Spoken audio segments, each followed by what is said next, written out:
गोटिए रसुण धरी 3 थर पढ़ी दियंतु एही गोटिए मंत्र ग्यारंटी देउची सुंदरी सुंदरी झियो पटिजिब। विवाहिता नारी तुम पाखकु आसीबा पई बाध्य हेबो।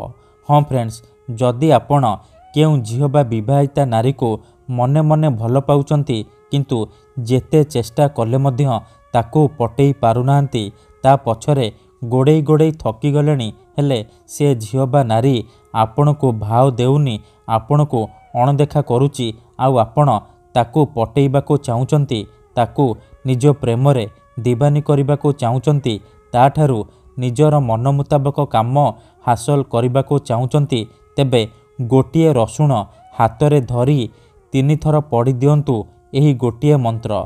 तापर देखिबे चमत्कार। आज रातिरे शोइबा पूर्वरु आपण एही विधि को करिबे। सखाळ हेबा मात्रे से झियो निजे आसीबो आपणक सहित कथा हबो नहेले आपणको फोन करिबो भल पाउची बोली कहिबो। जेउ पड़िशा घर भाउजर सुंदरता को देखि आपण ता आडको आकर्षित हेउचंती ताकू पटेई ताठारू निजर मन मुताबक काम हासिल करबाको चाहुचंती से भाउज राति दिन घर को डाकिब जहाँ चाहिए ताहा करिब।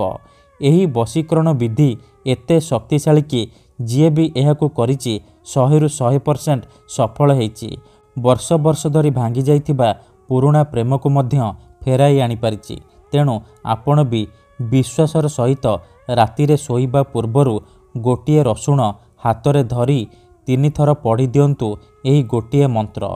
तापर देखिबे आपण जेउ झियो बा विवाहिता नारी को मने मने भल पाउचंती सीए अति सहजरे पटिजिब आपणक आडको आकर्षित हेबाकू लागिब। पागली परी आपण को भल पाउची बोली कहिब। आपण को न देखि गोटे मुहूर्त भी रही परिबनी। नमस्कार फ्रेंड्स, ओडिया फंडा चैनल को आपण मानकु स्वागत। एही वशीकरण को पूर्वरु प्रयोग करिकी देखा जाइछि। हजार हजार लोक माने एही वशीकरण को करिकी सफल हेइचंती। निज पसंदर सुंदरी सुंदरी झियो को पटेई पारिछंती। विवाहिता भाउज ठारू निजर मन मुताबक काम हासिल करि पारिछंती। केउ भी पुओ बा झियो एही वशीकरण को अति सहजरे करि परिबे।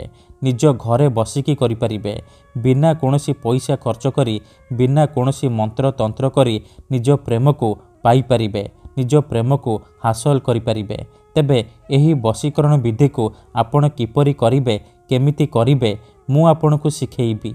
संपूर्ण प्रयोग विधि ठीक भाବରେ सिखेइबी। जानिबा पई भिडियोटी को मूलरु शेष पर्यंत पूरा ध्यान सहित देखिबे।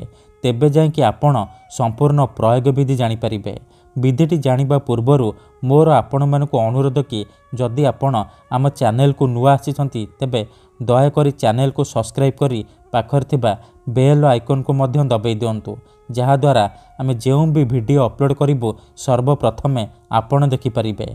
तेबे मन रखंतु एही वशीकरण विधि को आपण केवल मंगलवार दिन करिबे। रातिरे शोइबा पूर्वरु करिबे। विधिटी करिबा पूर्वरु भल भाबरे हाथ गोड़ मुह धोईकी नाली रंगर आसन पकेईकी दक्षिण दिग को मुह करिकी बसी पड़िबे। तापरे गोटिए रसुण कुला आनिबे। से रसुण कुला को डाहाण हाथ रे मुठेईकी धरिबे आउ आखि बंद करिकी सेई झियो बा नारी को मने मने भाबिबे। तापरे एही मंत्र को 3 थर पढ़िबे।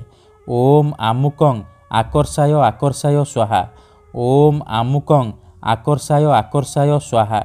एही मंत्र को आपण 3 थर पढ़िबे। एठारे आमुकं जगार आपण सेई झियो बा स्त्रीर नाम कहिबे जहा को आपण पटेइबा को चाहुचंती। मंत्र को 3 थर पढ़ी सारिबा परे आपण से रसुण कुलारे गोटिए थर फुंकी देबे। तापरे से रसुण को निज तकिया तले रखिकी सोई पड़िबे। सखाळु उठिबा मात्रे आपण से रसुण कुला को निज मुंड उपरे 3 थर बुलेई देबे। तापरे से रसुण कुला को निज पॉकेट रे किंबा मनी पर्स रखिदेबे। तापरे सेई झियो बा नारीर सामना को जिबे। ताकू देखिबा मात्रे आपण एही मंत्र को गोटिए थर पढ़ीदेबे। ओम आमुकं आकर्षाय आकर्षाय स्वाहा। सेई समय ठारू से झियो हेउ बा पड़िशा घर भाउज आपणक आडको आकर्षित हेबाकू लागिब। धन्यवाद।